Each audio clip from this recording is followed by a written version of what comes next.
Salut à tous et bienvenue pour une vidéo sur les disquettes zip. Alors les disquettes zip, qu'est-ce que c'est? C'est ceci, vous voyez ces espèces de cartouches que l'on pouvait trouver autrefois et qui... Pourquoi elle est dégueulasse celle-là? Je ne sais pas. Enfin bref, bon c'est du vieux matériel en même temps, c'est normal. Alors le truc avec ce format, c'est que j'ai toujours entendu sous le nom de disquette zip, alors qu'en réalité, c'est juste le format zip tout court. Ce sont les disques zip. Ça a été inventé par Yomega, qui a priori toujours été le seul et unique constructeur de lecteurs pour ce truc-là, et peut-être aussi de disquettes elles-mêmes. Là par contre, j'en suis pas sûr.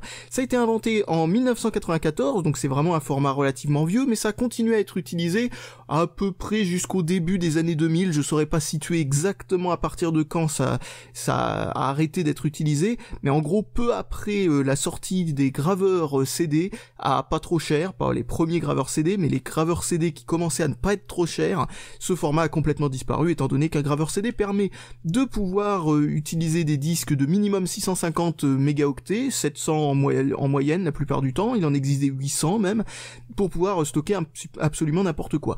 Le seul truc, c'est que les disquettes zip, c'est quand même mieux à utiliser, et je vais vous montrer pourquoi.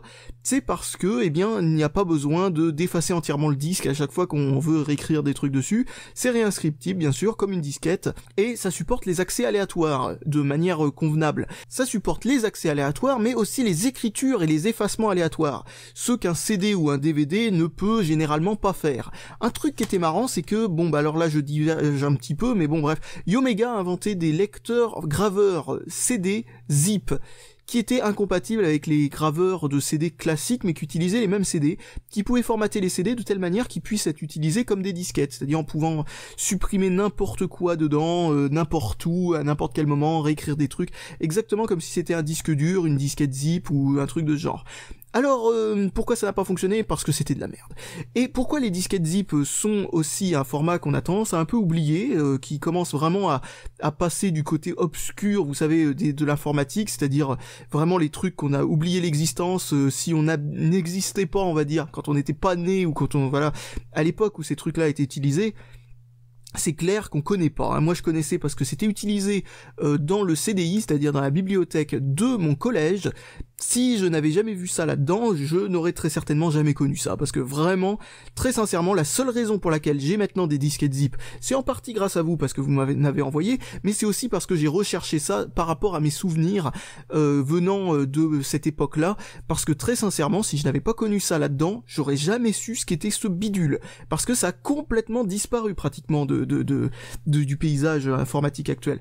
Donc, un truc à savoir avec ces disquettes, c'est que contrairement aux disquettes classiques, j'ai essayé de vous en retrouver une, je dois en avoir une pas loin, en voilà une, eh bien les disquettes classiques, vous voyez que la fenêtre s'ouvre comme ça sur le côté, et ensuite il y a la tête qui vient se glisser dans cette fenêtre. Alors ce n'est pas comme ça que ça fonctionne sur une disquette zip. Sur une disquette zip, ça s'ouvre comme ça, et vous voyez qu'il n'y a rien du tout qui apparaît, il n'y a pas de fenêtre ici, ça s'ouvre sur le dessus comme ça. Et la tête s'insère à l'intérieur de la disquette.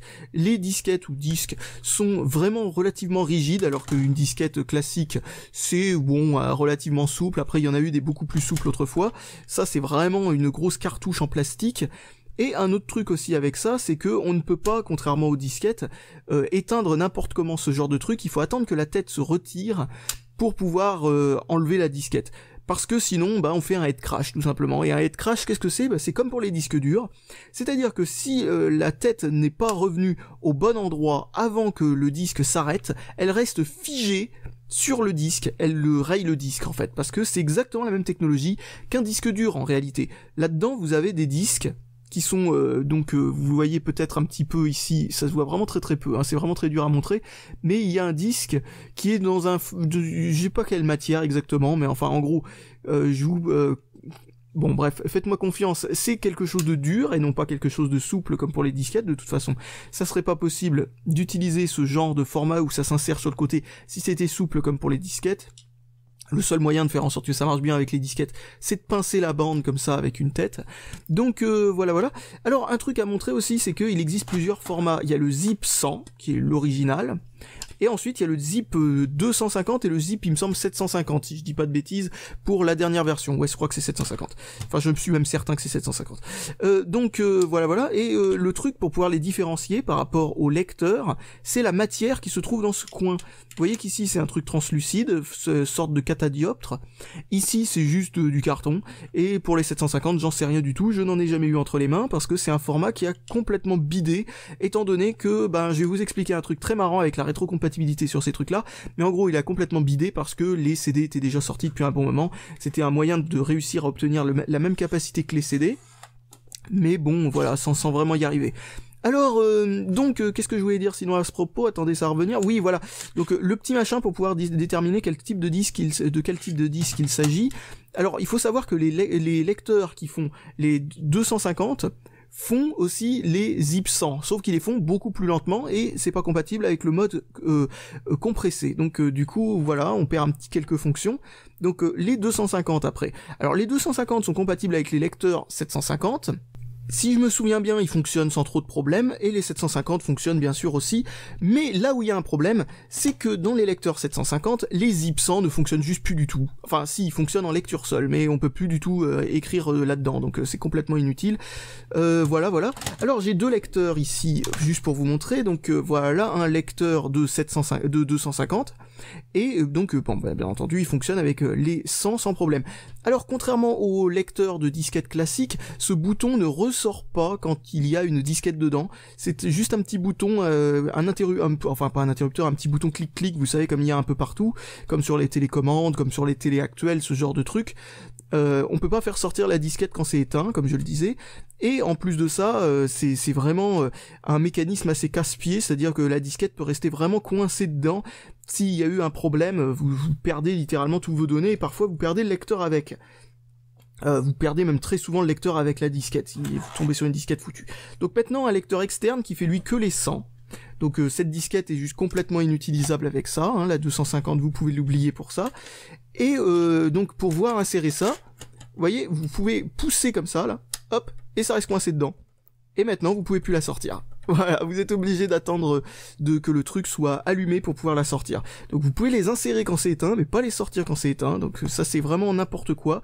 Parce que j'aurais bien aimé qu'ils fassent en sorte que ce soit impossible d'insérer ça quand c'est éteint. Parce que imaginez que vous mettez un truc involontairement dedans, dans un truc qui n'est relié à rien ou je ne sais pas quoi et vous avez pas le câble et tout, bon vous êtes coincé, hein.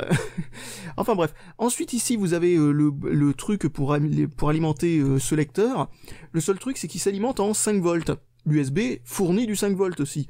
Alors moi je me suis dit autant bidouiller, hein. J'ai pris un fil que j'ai fait passer de la borne du 5 volts de ce truc là vers la borne du 5 volts de l'USB, comme ça fait en sorte que ça s'alimente par l'USB. Je sais pas pourquoi le constructeur n'a pas fait ça d'origine, étant donné que certes 1 ampère en USB c'est pas génial, on trouve pas ça souvent.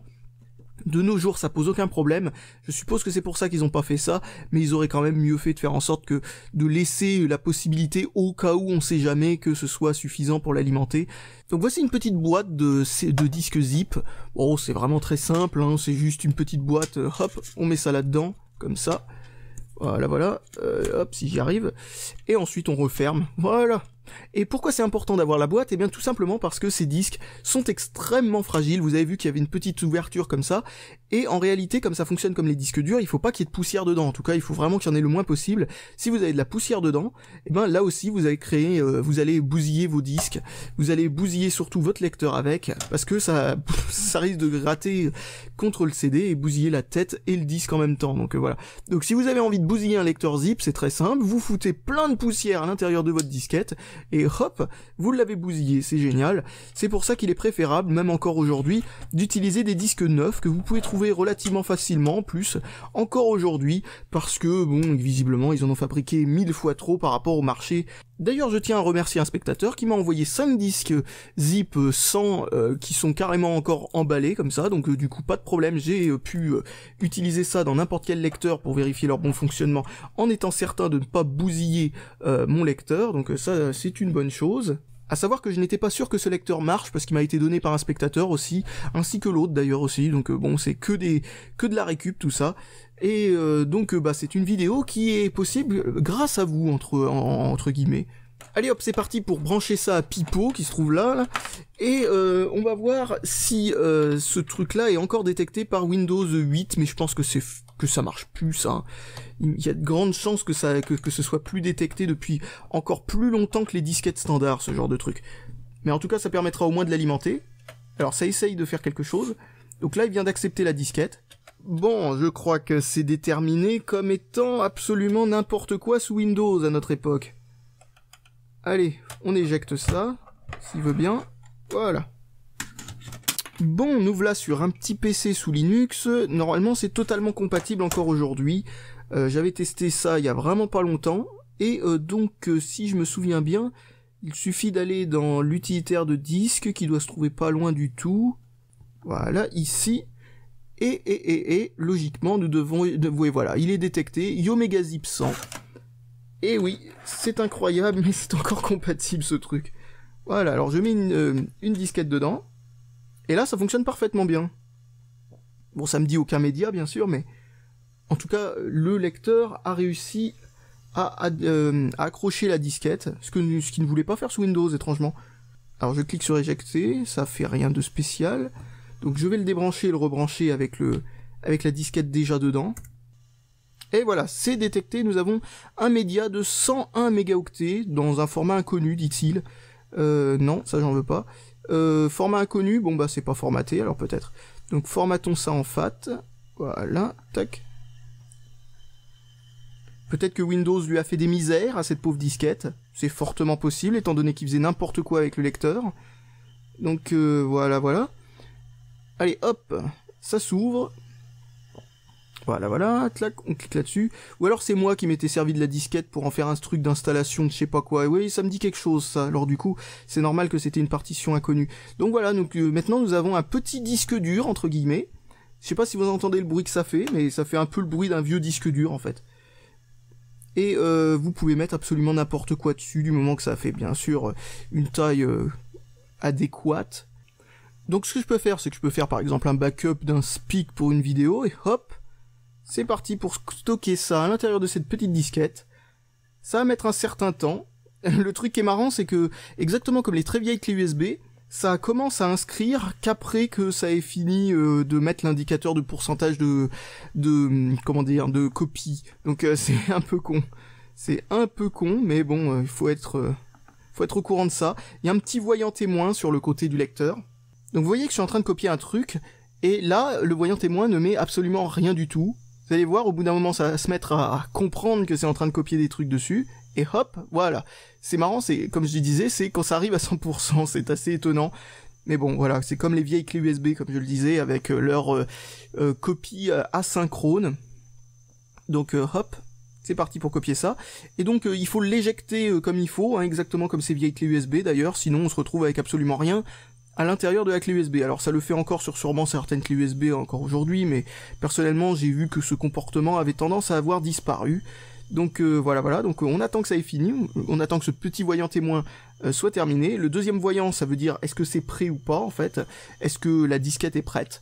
Donc pendant ce temps-là, on va prendre l'autre paquet de disquettes, avec toutes les disquettes neuves, en espérant que ça bouge pas trop. Voilà, parce que comme pour les disques durs, c'est relativement sensible au mouvement. Bon, maintenant vous pouvez éjecter la disquette, ça se fait exactement comme une clé USB, hop, et pouf, si c'est fini de copier, elle sort direct. Donc pouf, une bonne petite disquette, et donc je vais en ouvrir une neuve sous blister, tout simplement pour vous montrer un petit quelque chose qui était fourni avec n'importe quelle disquette zip, officielle en tout cas, de chez Yomega, quand elles sont neuves. Il y a un petit quelque chose, un petit utilitaire rigolo là-dedans. Et c'est pour ça que je suis en train d'installer Vine sur cet ordinateur. C'est parce que c'est un petit utilitaire qui fonctionnait sous Windows 95 ou 98. Donc voilà une disquette neuve. Hop, c'est parti pour insérer ça. Clic.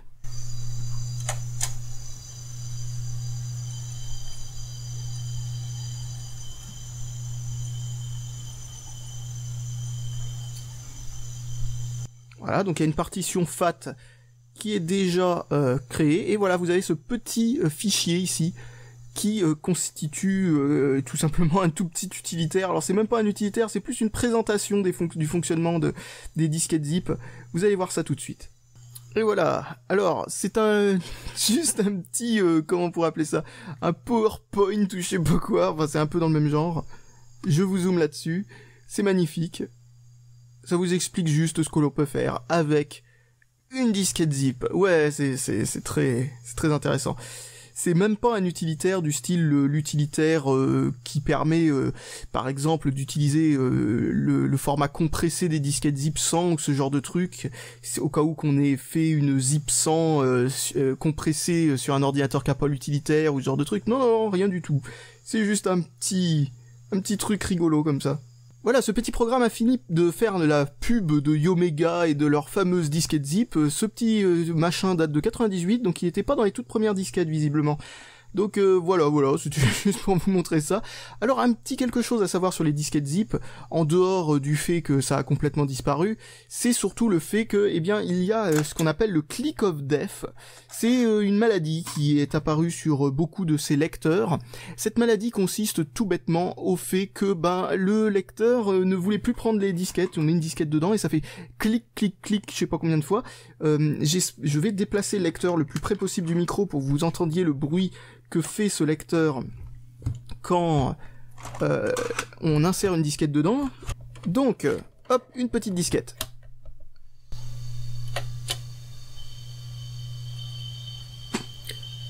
Voilà, vous avez très certainement entendu le premier clic qu'il y a eu, et ce premier clic, en réalité, ce qui se passe, c'est que si la disquette est foutue, si le lecteur est foutu plutôt, eh bien, il fait ce clic en continu tout le temps. C'est parce que la tête, en réalité, est tordue.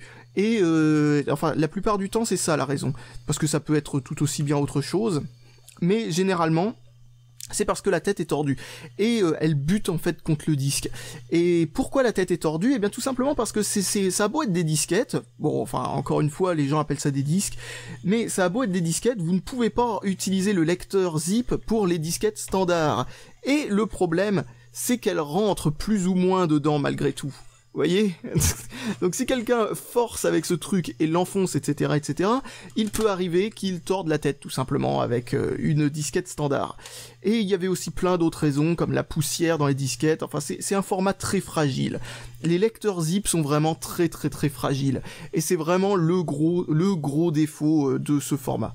Donc pour résumer, si ce format a disparu si vite de nos mémoires, c'est tout simplement pour quelques raisons: la fragilité du lecteur, l'absence de compatibilité avec ces trucs-là, ce qui obligeait tout bêtement à avoir 2 lecteurs de disquettes dans son ordinateur et non pas un qui fait un peu tout, et aussi l'absence de compatibilité entre les formats zip eux-mêmes entre eux, ce qui était vraiment ballot quand même. Surtout l'incompatibilité totale qu'il y a entre le tout dernier type de zip et le tout premier type de zip. Enfin quand je dis total, on peut les lire très lentement, bon voilà, au moins on peut faire ça, mais on peut pas les écrire, etc., donc ça les rend complètement inutilisables malgré tout.